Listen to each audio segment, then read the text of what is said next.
10.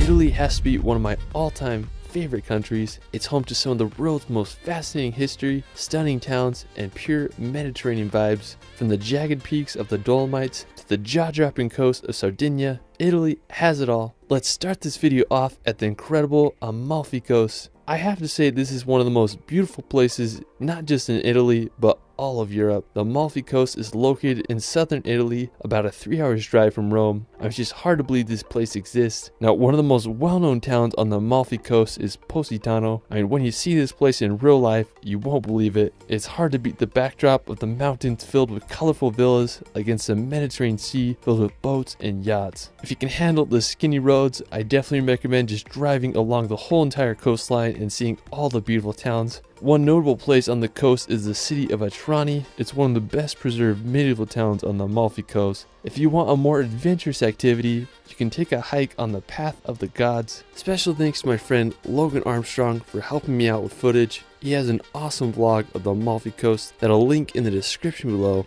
Anyways, the Path of the Gods is a 6-kilometer trail that takes you above the cliffs of the coast. You'll be able to get some of the most jaw-dropping views.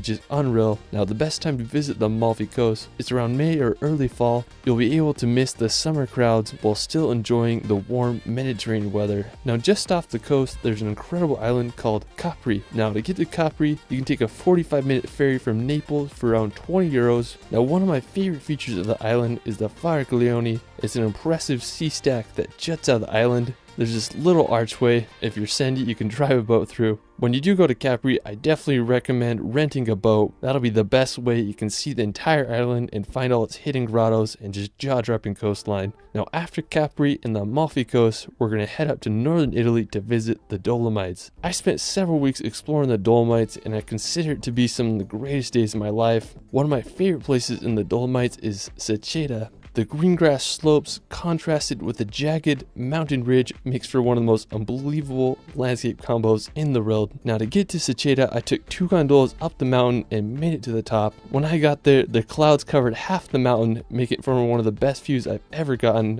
Places like this just really spark your imagination and make you feel like a kid again. I hope everyone can witness the power of Seceta at least once in a life. Now, another magical place nearby is Alps de Susi. It's home to the largest high alpine meadow in Europe. The backdrop of the Sassolungo mountain with the farm huts creates a scene straight out of a dream. Another must-visit place in the Dolomites is Trecimi di Lavaredo. Now, I love this place so much. I spent 4 days exploring the area. There's just so much to see here. The Dolomites will have a special place in my heart, and I hope you all can visit them one day. Now, after hiking the Dolomites, we're going to head over to Lake Como. Now, located at the base of the Alps, Lake Como is a sight to see. The lake is shaped like an upside down letter Y, and it's known for its picturesque scenery and luxury villas. Lake Como has been named one of the world's most beautiful lakes, and I totally understand why. Now, when you're there, you can walk the streets of Bellagio or take a ferry to the other lakeside villages. Celebrities such as George Clooney have villas here. Hey, if I had the money, I'd probably buy one too. After Lake Como, we're gonna head to the coast to visit Cinque Terre.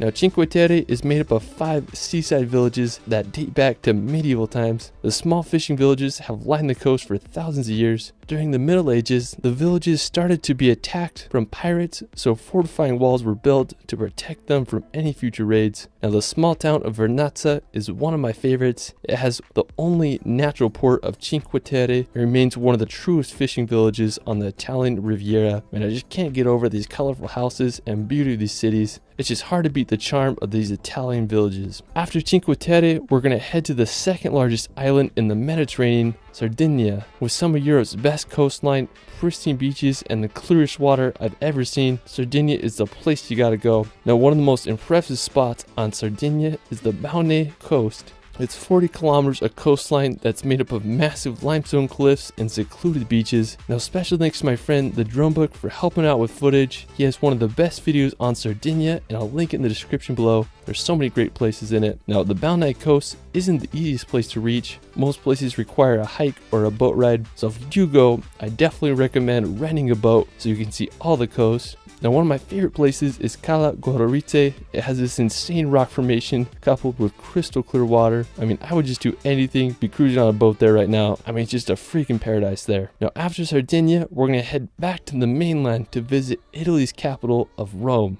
Now, Rome may be one of the most famous and iconic capitals in the world. Its history spans over 28 centuries, with its founding taking place in 753 BC. Ancient Rome's architecture stands today and draws millions of tourists each year. One of the most well-known structures of the capital is the Colosseum. It's this oval-shaped amphitheater that was completed in 80 AD. It was the largest amphitheater built and could hold anywhere from 50 to 80,000 spectators. You can just marvel at its structure from the outside or take a guided tour to witness the interior. One of my favorite attractions is the Trevi fountain. It's a Baroque-styled fountain that was built in 1762. I mean, there's just so much to see in Rome. I hope you can all visit it one day. After Rome, we're going to head south to visit the region of Puglia. Now located on the boot hill of Italy, Puglia is a region famous for its whitewashed towns and magnificent coastline. One of my favorite places in Puglia is Pogliano a Mare. It's a stunning town right on the Adriatic coast. What I love about it is how the city is built right on the sea cliffs. I mean, they're just on there so perfectly that it looks like they're gonna fall off. There's some restaurants built into the caves on the sea cliffs. I mean, it's just such a cool spot. One of the most famous places in the city is Cala Porto. It's probably the most recognized place in all of Puglia. It's a stunning beach that's surrounded by cliffs, coupled with crystal clear Mediterranean water. I mean, just pure paradise there. Afterwards, we're going to head to the island of Sicily. Now, Sicily is the largest island in the Mediterranean. It's just full of culture and fascinating history. One of the most impressive places on the island is the Valley of the Temples. Located in the town of Agrigento, it's one of the world's most stunning examples of Greek architecture. There were 7 temples built here by the Greeks in the 5th century BC. Unfortunately, they were burnt down by the Carthaginians, but rebuilt by the Romans 4 centuries later. One of the most well-preserved is the Temple of Concordia. It features the classic Greek pillars. I mean, it just makes you wonder what this must have looked like when it was first built. While we're still in Sicily, we're going to head over to the city of Catania. What's crazy about Catania is that it lies at the base of the massive Mount Etna volcano, which is 3,326 meters tall. It's one of the world's most active volcanoes. I'm just wild to see the ash shooting out the top. I mean, what a crazy yet beautiful city. Afterwards, we're going to head up north to the incredible region of Tuscany. Now located in central Italy, Tuscany is known for its landscapes, history, and artistic legacy. I mean, I've been obsessed with Tuscany ever since I've seen The Gladiator. It's a land full of rolling golden hills dotted with countless little hilltop towns. I mean, it'd just be so cool to retire here and live on a Tuscan farm. One of my favorite cities in Tuscany is San Gimignano. Now, San Gimignano is a stunning medieval city perched upon a hill. One of the most iconic features of the city is the medieval watchtowers. Currently, there are 14 watchtowers still standing, but during its prime, there were over 72 towers, with the highest being 230 feet tall. The towers were built as a result of competing families who wanted to build the tallest and most grand tower. I can't imagine how it must have looked like back then. I guess you could say it was the Manhattan of the Middle Ages. San Gimignano's medieval vibe has been untouched throughout time and has become one of the most popular medieval locations in all of Italy. After San Gimignano, we're going to head to the capital of Tuscany to visit the iconic city of Florence. I have to say that Florence is my favorite city in all Italy. It's considered to be the birthplace of the Renaissance. One of the most impressive buildings is the Florence Cathedral. When you look at it, you just can't believe how big